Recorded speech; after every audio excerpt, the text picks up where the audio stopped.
Hello everyone, स्वागत है आप सभी का हमारे इस यूट्यूब चैनल पे।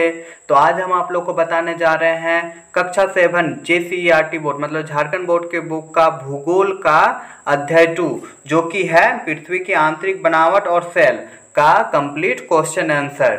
इससे पहले हम इस चैप्टर का थ्योरी सेक्शन कंप्लीट कर चुका है। अगर आपने से नहीं देखा है तो आई बटन पे अभी मिल जाएगी आपको, पहले आप उसे देख लें फॉर बेटर नॉलेज। आप लोगों को ज़्यादा समझ में आएगा जब मैं क्वेश्चन आंसर कराऊंगा तो। ठीक है, तो चलिए स्टार्ट करते हैं इस चैप्टर का क्वेश्चन आंसर। तो पहला क्वेश्चन कह रहा है कि रिक्त स्थानों की पूर्ति करें। तो पहला में है पृथ्वी की त्रिज्या कितनी होती है, तो 6371 किलोमीटर। क्लियर। दूसरा है ताजमहल डैश चट्टान का बना है। ताजमहल किस चट्टान का बना है, संगमरमर का बना है। संगमरमर पत्थर से बना है और संगमरमर पत्थर किसका बना होता है, कायांतरित चट्टान होता है। ये हम बता चुके हैं, तो ये क्या हो जाएगा, कायांतरित चट्टान। ठीक है। अब है अगला क्वेश्चन, पृथ्वी की आंतरिक परत नीफे का घनत्व कितना है, तो वो होगा 11। ठीक है। और आधारभूत चट्टान के नाम से डैश चट्टान को जाना जाता है। अगला क्वेश्चन है, तो आधारभूत चट्टान के नाम से किसे जाना जाता है, वो होगा अग्नेय चट्टान, क्योंकि अग्नेय चट्टान प्राथमिक चट्टान है। ठीक है, इसलिए वो आधारभूत चट्टान हो जाएगा। तो अब अगला है सही उत्तर लिखें। ठीक ना, तो कौन सा सही है वो लिखना है। तो अग्नेय चट्टान बनती है। अग्नेय चट्टान किसकी बनती है, गलित मैग्मा के ठंडा होने से। हाँ सही है। अवसाद के जमा होने से अवसादी चट्टान बनता है। चट्टान का रूपांतरण से हम बता चुके हैं, रूपांतरण जब होगा चट्टान तो वह कायांतरित कहलाएगा, अवसाद के अपरदन से नहीं। तो इसका क्या हो जाएगा, गलित मैग्मा ठंडा होने से। क्लियर। अगला है पृथ्वी की सबसे भीतरी परत है। तो सबसे भीतरी परत हम क्रॉड कहते हैं। ठीक है, क्रॉड। सबसे ऊपरी परत को कहते हैं परपट्टी, उसके बाद जो बीच वाला होता है उसका मेंटल। ठीक ना, मेंटल कहते हैं। और ये जो सीमा है ये भी बता चुके हैं, बीच वाला परत होता है सीमा SI और Mg। ठीक ना, सिलिकॉन और मैग्नीशियम रहता है इसमें। अब अगला क्वेश्चन है कोयला पेट्रोलियम प्राकृतिक गैस उदाहरण है। तो कोयला पेट्रोलियम और प्राकृतिक गैस हम लोग जानते हैं कि सेल, खनिज, जीवाश्म और पेड़। तो हम लोग जानते हैं कोयला पेट्रोलियम खनिज पेट्रोलियम और प्राकृतिक गैस हमारा जीवाश्म से बनता है। जीवों के मृत शरीर जब गल पच जाता है तो उससे बनता है, तो क्या होगा इसका, जीवाश्म। ठीक। अब अगला क्वेश्चन है कि पृथ्वी की सबसे पतली परत हम बता चुके हैं थ्योरी में, क्या होगा, परपट्टी। सबसे ऊपरी परत ही उसका सबसे पतली परत होता है। मेंटल जो बीच वाला होता है जो बड़ा होता है, और क्रॉड भी बड़ा होता है। ठीक है। तो अब यहाँ पे अगला क्वेश्चन है कि वे चट्टान है जिसमें जीवाश्म होते हैं, तो कौन सा चट्टान होता है, वो होगा अवसादी चट्टान। ठीक ना, अवसादी चट्टान में जीवाश्म भी होता है। चलिए अब अगला, तो यहाँ तक समझ में आ गया। तो अगला क्वेश्चन है क्वेश्चन नंबर 3 में कह रहा है कि निम्नलिखित प्रश्नों के उत्तर एक वाक्य में दें। तो पहला क्वेश्चन है कि पृथ्वी की आंतरिक संरचना की जानकारी का प्रमुख स्रोत नाम बताइए। ठीक है, तो इसका आंसर हो जाएगा कि पृथ्वी की आंतरिक संरचना की जानकारी का प्रमुख स्रोत तापमान, घनत्व और भूकंपीय तरंगे हैं। क्लियर। अब अगला क्वेश्चन है कि चट्टान क्या है। तो चट्टान, तो इसका आंसर हो जाएगा पृथ्वी की ऊपरी परत, जिसको परपट्टी भी कहते हैं। ठीक ना, ऊपरी परत का निर्माण अनेक प्रकार के सेलों से हुआ है जिसे चट्टान कहा जाता है। इसी सेलों को चट्टान कहा जाता है। ठीक ना, यहाँ पे क्लियर हो गया कि पृथ्वी की ऊपरी परत का निर्माण अनेक प्रकार के सेलों से हुआ है जिसे हम चट्टान कहते हैं। ठीक है, या चट्टान कहा जाता है। तो अगला क्वेश्चन है कि सीमा परत में किन तत्वों की प्रधानता है। तो इस सीमा से याद रखना। ठीक ना, सीमा मतलब होता है SI और मा मतलब होता है Ma। ठीक ना, तो इसका आंसर क्या हम लिख देंगे, SI मतलब होता है सिलिकॉन और Ma मतलब मैग्नीशियम, यही चीज है। तो सीमा परत में SI फॉर सीमा। ठीक ना, सीमा मतलब C मतलब हो गया सिलिका एवं Ma फॉर क्या हो जाएगा, मैग्नीशियम तत्व की प्रधानता होती है। इतना हम लिख देंगे, मेरा आंसर हो जाएगा। ठीक ना। अब अगला क्वेश्चन है कि बलुआ पत्थर किस प्रकार की चट्टान है। तो बलुआ पत्थर अवसादी चट्टान है। सिंपल। अब नेक्स्ट, तो मेरा नेक्स्ट है कि लघु उत्तरीय प्रश्न, तो चट्टान और खनिज में अंतर बताएं, यही है, चट्टान और खनिज में अंतर बताएं। तो चट्टान एक साइड लिख देंगे, एक साइड हम खनिज लिख देंगे, ठीक है। चट्टान एक साइड लिख दिया, एक साइड खनिज लिख दिया है। तो चट्टान किसका बना होता है? चट्टान दो या दो से अधिक खनिजों का योग से बना होता है, मतलब खनिज से ही चट्टान बनते हैं, ठीक ना। चट्टान दो या दो से अधिक खनिजों के योग से बनते हैं, जबकि खनिज प्राकृतिक रूप में पाया जाने वाला पदार्थ है जिसका निश्चित भौतिक गुणधर्म एवं रासायनिक संगठन होता है। क्लियर। और फिर दूसरा हम क्या लिख देंगे कि चट्टानें विभिन्न रंग आकार एवं गठन की हो सकती है। और खनिज का हम क्या लिखेंगे? खनिज का निर्माण धातुओं के मिलने से होता है। बस इतना लिख देंगे, मेरा आंसर हो जाएगा। या आप यहीं तक लिख देंगे, दूसरा वाला सिर्फ समझाने के लिए कि चट्टान में क्या क्या गुण होता है और खनिज में क्या गुण होता है, यहीं तक लिख देंगे सिर्फ, तो आंसर आपका हो जाएगा, ठीक ना। सिर्फ यहीं तक लिख देंगे। तो अब अगला क्वेश्चन है कि चट्टानों के प्रमुख प्रकारों का उल्लेख कीजिए। तो चट्टानें मुख्यतः 3 प्रकार की होती है। एक नंबर अग्नेय चट्टान, दूसरा नंबर अवसादी चट्टान जिसको परतदार चट्टान भी कहते हैं, और तीसरा नंबर होगा कायांतरित चट्टान। क्लियर। अब चलिए नेक्स्ट क्वेश्चन। तो नेक्स्ट क्वेश्चन है कि भूपृष्ठ में पाए जाने वाले तत्वों का नाम लिखें। तो भूपृष्ठ में बहुत सारा चीज पाया जाता है, सीमा जैसे सिलिकॉन, मैग्नीशियम, जो चीज पाया जाता है वही सब लिखना है। तो भूपृष्ठ में पाए जाने वाले तत्व ऑक्सीजन, सिलिकॉन, एल्यूमिनियम, लोहा, कैल्शियम, सोडियम, पोटासियम और मैग्नीशियम आदि हैं। क्लियर। इतना लिख देंगे, मेरा आंसर हो जाएगा। अब चलिए अगला क्वेश्चन है कि अंतर बताएं। तो पहला नंबर है अंतर बताएं का, पहला नंबर में है अंतर्भेदी अग्नीय चट्टान और परतदार चट्टान। तो अंतर्भेदी अग्नीय चट्टान पहले लिख लेंगे।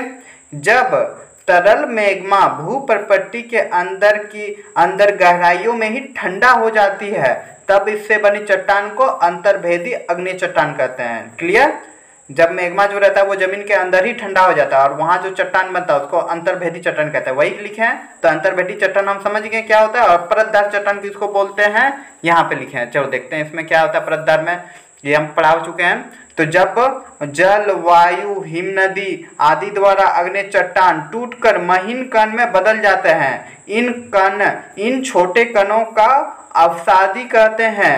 इन अवसाद को हवा, जल इत्यादि के द्वारा एक स्थान से दूसरे स्थान पर पहुंचाकर जमा कर दिया जाता है। ठीक है, इतना लिख लेंगे। और फिर आगे है, और फिर है कि ये अवसाद दबकर कठोर होकर चट्टान की परत बनाते हैं। ऐसे ही चट्टानों को अवसादी या परतदार चट्टान कहते हैं। क्लियर। ये दो चीज लिख देंगे, मेरा हो जाएगा। अब नेक्स्ट क्वेश्चन है, नेक्स्ट किसके बीच बोला है अंतर बताने, बोला है भूपर्पट्टी और क्रोड के बीच। तो भूपर्पट्टी मतलब सबसे ऊपरी परत और क्रोड मतलब सबसे बीच वाला परत, इतना समझ में आ रहा है। तो भूपर्पट्टी के बारे में हम क्या लिख सकते हैं कि पृथ्वी की सबसे ऊपरी परत को भूपर्पट्टी कहते हैं। महाद्वीपीय भाग में इसकी मोटाई कितनी है, 35 किलोमीटर, तथा महासागरीय भाग में इसकी 5 किलोमीटर तक है।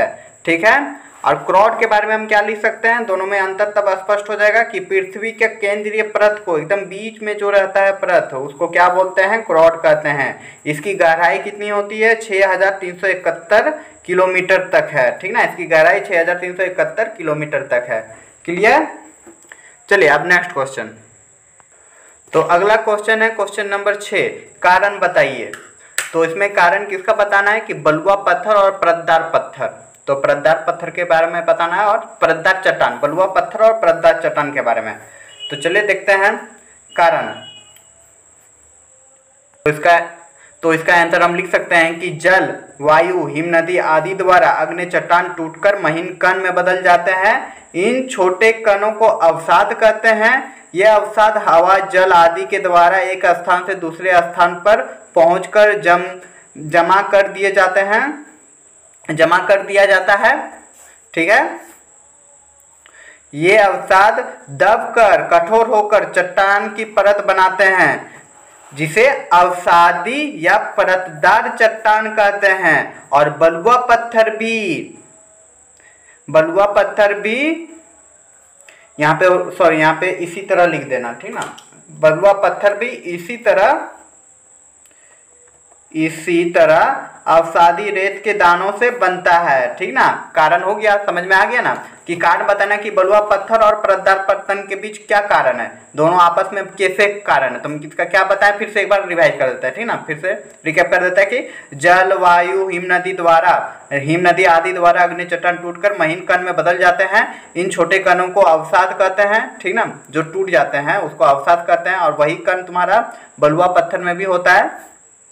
तो ये अवसाद हवा, जल आदि के द्वारा एक स्थान से दूसरे स्थान पर पहुंचाकर जमा कर दिए जाते हैं। यह अवसाद दबकर कठोर होकर चट्टान की परत बनते हैं, जिसे अवसादी या परतदार चट्टान कहते हैं। और बलुआ पत्थर इसी तरह अवसाद रेत की दानों से बनता है। क्लियर, यहां तक लिख देंगे, मेरा आंसर हो जाएगा। अब अगला क्वेश्चन, अगला है कि अंतर्भेदी चट्टान में रावा का आकार बड़ा होता है, क्यों होता है, इसका कारण बताना है। तो हम जानते चले देखते हैं कि तरल मेग्मा जब भूपर्पट्टी के अंदर गहराई में ही ठंडा हो जाता है, ठीक है, ठंडा हो जाता है, तब इससे बनी चट्टानों को अंतर्भेदी चट्टान कहते हैं, ठीक ना। और धीरे धीरे ठंडा होने के कारण ये चट्टान अंदर में ठंडा होने लगता है, पर धीरे धीरे होता है, तो धीरे धीरे ठंडा होने के कारण इन चट्टानों में रावों का आकार बड़ा होता है, ठीक ना। क्लियर, चलिए अब नेक्स्ट क्वेश्चन है। तो मेरा नेक्स्ट क्वेश्चन है कि दीर्घ उत्तरी प्रश्न, इसका 1 नंबर में है कि चट्टानी चक्र का संचित्र वर्णन करें। उससे पहले हम उसका 2 नंबर देख लेते हैं, वो चित्र बनाना पड़ेगा, वो आसानी है। तो इसमें कह रहा है कि हमारे जीवन में चट्टान का, 2 नंबर क्वेश्चन है कि चट्टान का क्या महत्व है। तो चट्टान का बहुत महत्व है, क्या क्या उपयोग है। तो चट्टान हमारे लिए बहुत उपयोगी है। कठोर चट्टानों का उपयोग सड़क, घर, इमारतें बनाने में किया जाता है। चट्टान खनिजों का स्रोत है, ठीक है, इसका उपयोग कच्चा माल के रूप में उद्योग में किया जाता है, जैसे ग्रेफाइट का उपयोग पेंसिल बनाने में, फास्फेराइट का उपयोग उर्वरक बनाने में किया जाता है। इतना हम लिख देंगे तो मेरा आंसर हो जाएगा। अब नेक्स्ट जो लास्ट क्वेश्चन बचा हुआ है, इसका चट्टानी चक्र का संचित्र वर्णन करें। तो लास्ट क्वेश्चन जो बच गया था कि चट्टानी चक्र का संचित्र वर्णन करें, तो चलिए इसको बनाते हैं, जो कि 1 नंबर का क्वेश्चन था कि चट्टानी चक्र का संचित्र वर्णन करें। तो इसमें पहले हम बनाएंगे एक ज्वालामुखी, जिसमें यहाँ पे मैग्मा बनाएंगे जो निकल रहा है, ठीक है, फिर उसको एक चट्टान बना देंगे इसका सिंपल सा, जिसका नाम होगा अग्नि चट्टान। हम लोग बता चुके हैं चट्टानी चक्र में कि पहले मैग्मा निकलता है और वो ठंडा होकर अग्नि चट्टान बनाता है, फिर अग्नि चट्टान हवा या वायु के द्वारा टूटकर छोटे छोटे टुकड़ों में बढ़ जाता है, जिसको हम क्या बोलते हैं, अवसाद बोलते हैं, ठीक है। और ये अवसाद पुनः फिर एक जगह एकत्रित होकर अवसादी चट्टान बनाता है, और फिर ये अवसादी चट्टान उच्च ताप और दाब के कारण कायांतित में बदल जाता है, और ये इस तरह का हम एक चट्टान बना देंगे, कायांतित चट्टान बन जाएगा। और फिर पुनः ये कायांतित चट्टान ताप और दाब के कारण ये गल के फिर मैग्मा बन जाएगा, ठीक ना। इसी तरह का एक चित्र बना लेंगे सिंपल सा। ये चित्र आप पेज नंबर 16 में देख सकते हैं, सेम है। और फिर इसी को हम क्या लिखेंगे, चट्टानी चक्र, और इसके बारे में कुछ लिख देंगे, ठीक ना। जो चीज हुआ तो हम क्या लिख देंगे कि गलित मैग्मा ठंडा होकर ठोस अग्नि चट्टान बन जाता है, ठीक है। और ये अग्नि चट्टान छोटे छोटे टुकड़ों में टूटकर एक स्थान से दूसरे स्थान पर पहुंचकर अवसादी चट्टान का निर्माण करते हैं, ठीक ना। एक स्थान से दूसरे जगह पहुंचकर अवसादी चट्टान का निर्माण करते हैं, और ताप एवं दाब के कारण अग्नि चट्टान तथा अवसादी चट्टान, दोनों जो चट्टान रहता है, ठीक ना, अवसादी और अग्नि, ताप और दाब के कारण कायांतित में बदल जाते हैं। और अत्यधिक फिर जब ताप पड़ता है, अत्यधिक ताप के कारण कायांतित चट्टान पुनः पिघलकर तरल मैग्मा बन जाता है, और फिर से ये साइकिल स्टार्ट होता है, ठीक ना, फिर से वही शुरू हो जाता है, उसी को चट्टानी चक्र कहते हैं, ठीक ना। क्लियर, यहाँ पे सारा क्वेश्चन मेरा कंप्लीट होता है। अगर मैं पढ़ाने का तरीका अच्छा लगा तो आप हमें सपोर्ट कर सकते हैं सब्सक्राइब करके, क्योंकि न्यू चैनल है, आप लोगों की सपोर्ट की जरूरत है। तो चलिए अब अगला चैप्टर अगले क्लास में। तब